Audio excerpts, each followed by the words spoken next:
Welcome to the technical presentation portion of our session on solid ground, addressing induced seismicity challenges. We have the privilege of kicking off this session with Dr. Arjun Kohli. Dr. Kohli is a research scientist in the Stanford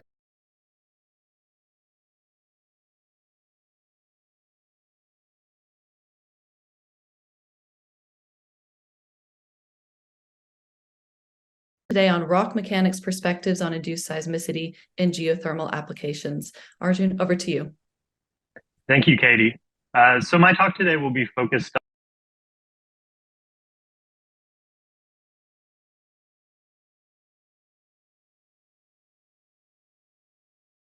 as Katie mentioned, induced seismicity is really an issue in a wide variety of geologic energy and production storage applications, from wastewater disposal to hydraulic fracturing to CCS to hydrocarbon storage, and of course, geothermal energy.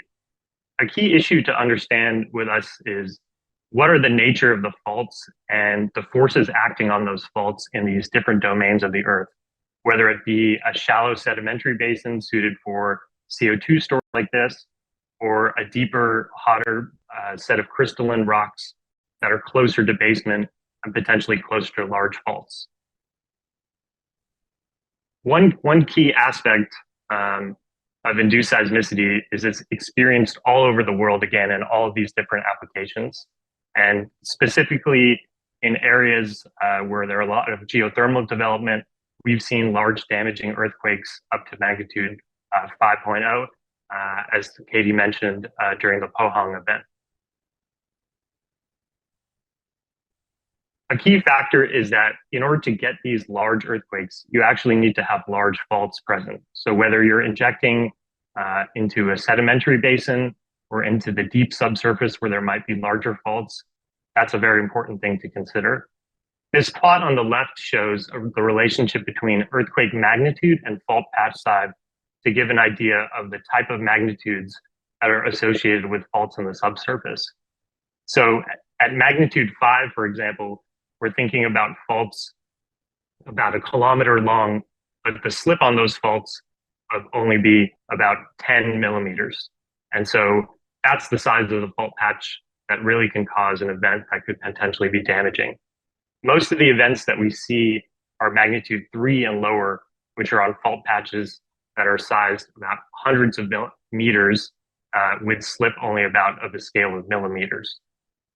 And throughout time, we've seen events of different magnitudes, but one thing you'll see in the plot on the right is that for geothermal, there are quite a lot of events in the higher magnitude ranges. And that's because often in geothermal context, we're injecting into crystalline rock, which is very close to basement, which has those larger fault features on the orders of hundreds of meters to kilometers.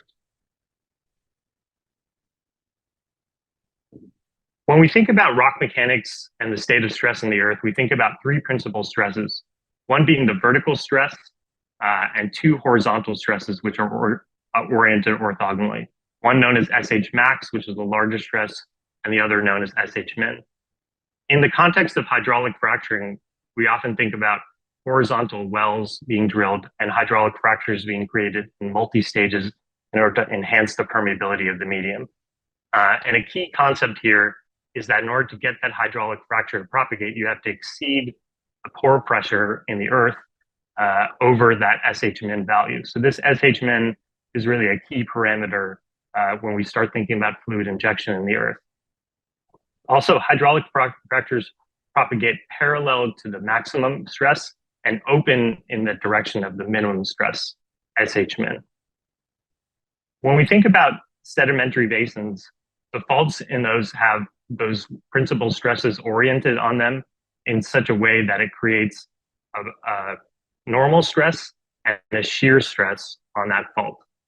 And that normal stress and shear stress can be represented in a plot on the right, which is known as a Mohr circle diagram, where we can show the orientation of any fault with respect to a frictional failure line. And for example, this pore pressure shows the distance that you need to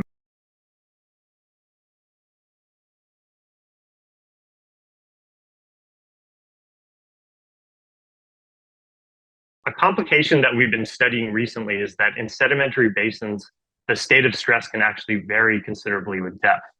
So in this simple example on the left, if you have a sequence of shales and sands, we often see that in shaly rocks, the SH-min value is slightly elevated, meaning the differential stress, the distance between SH-min and the maximum stress, is smaller in those regions. And this is a result of geologic stress relaxation over time and can be represented in a more Coulomb diagram like the one on the right, where the size of the circle moves away to smaller and smaller values, meaning you need more and more pore pressure in order to stimulate slip-on faults or achieve a hydraulic fracture.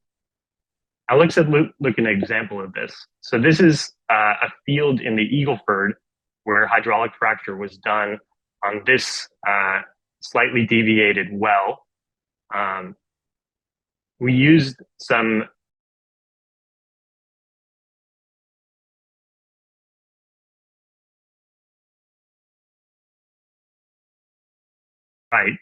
and it shows very good correlation with stress measurement values in two regions near the toe of the well and the heel of the well where hydraulic fracturing was done. Now, the two plots on the right show the distribution of microseismic events that resulted from injection in each of those sections of the well. And one thing that's interesting that we saw is that in this toe section of the well, where the stress was relatively high, we saw a lot of microseismic events, and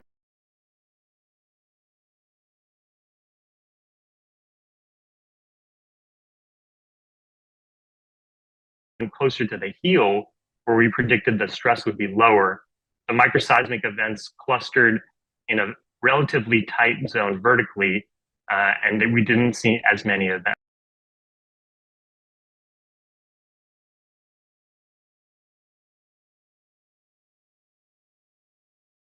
Vertical distribution of events for stage 5 near the toe, and then the distribution of events for stage 30 near the heel, being much more vertically limited.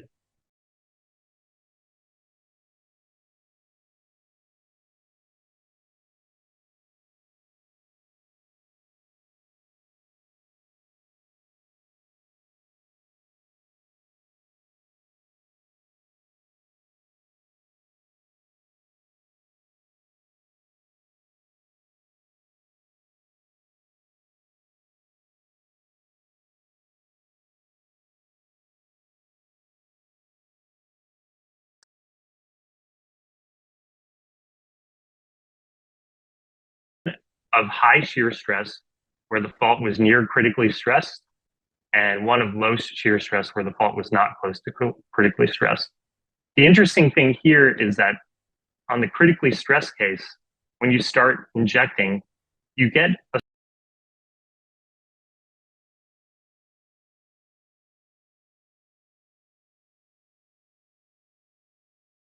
in the example of low shear stress, when the fault was very far away from failure, as soon as you start injecting, the pore pressure actually is able to diffuse further along the fault without causing any slip.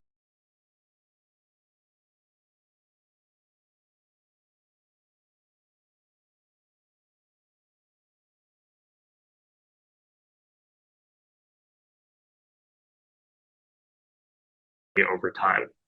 So the background stress or this value of differential stress, the difference between SH-min and the vertical stress, can actually affect the character of seismicity once you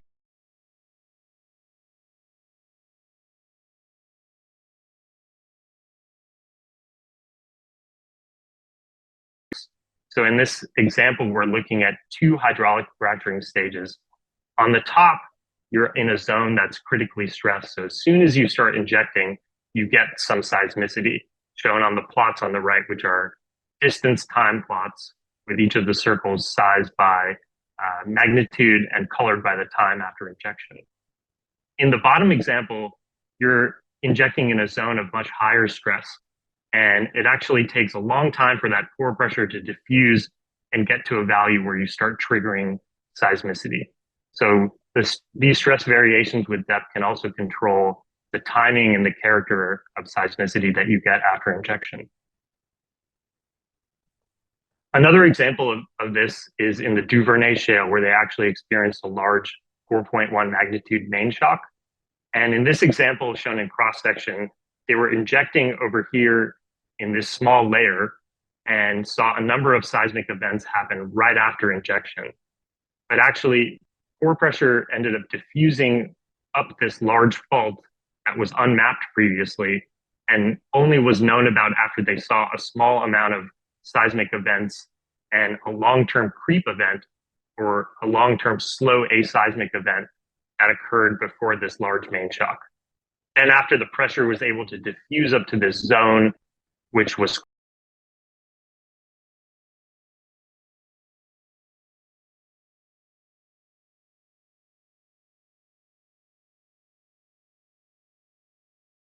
that the rock properties in these zones where we're considering at least deep geothermal production may not be well known. So in the plot on the right, we're looking at the frictional properties of granitoid rocks versus temperature. And this A minus B value is a critical value that determines whether the rocks are likely to slide aseismically or seismically. And you'll notice that there's a transition between velocity strengthening or aseismic responses and velocity weakening or seismic responses around temperatures of around 100 degrees. And this has particularly been relevant in some real world examples. For example, the Pohang induced event on the left.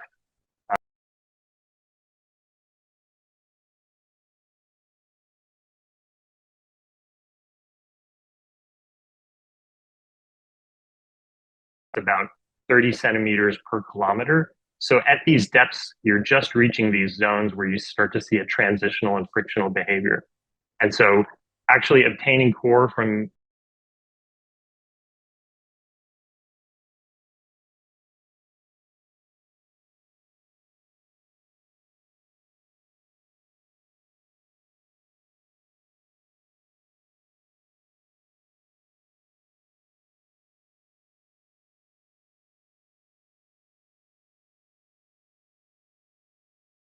seismicity, one of the most important things is to understand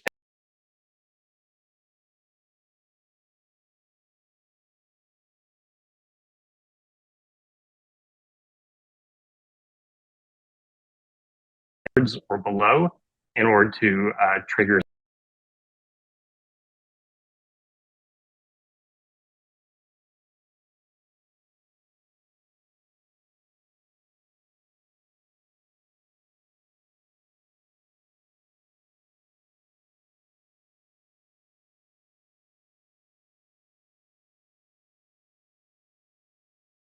zones where you could have large faults that are critically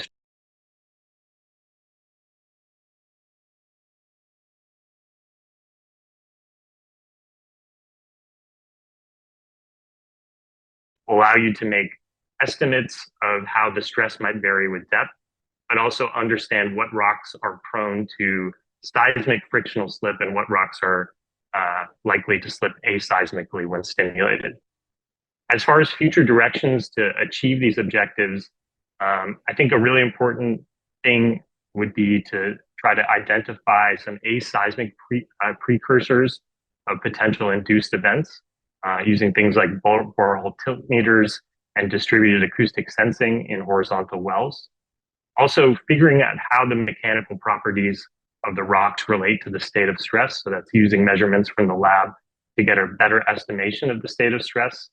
And then finally, how do we characterize the properties of the rocks and the state of stress of basement faults? And this I think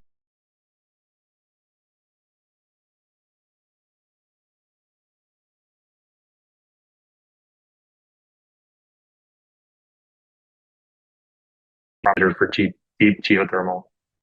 So with that, I'll finish up and thank you very much for your attention and hope you enjoy the rest of the meeting.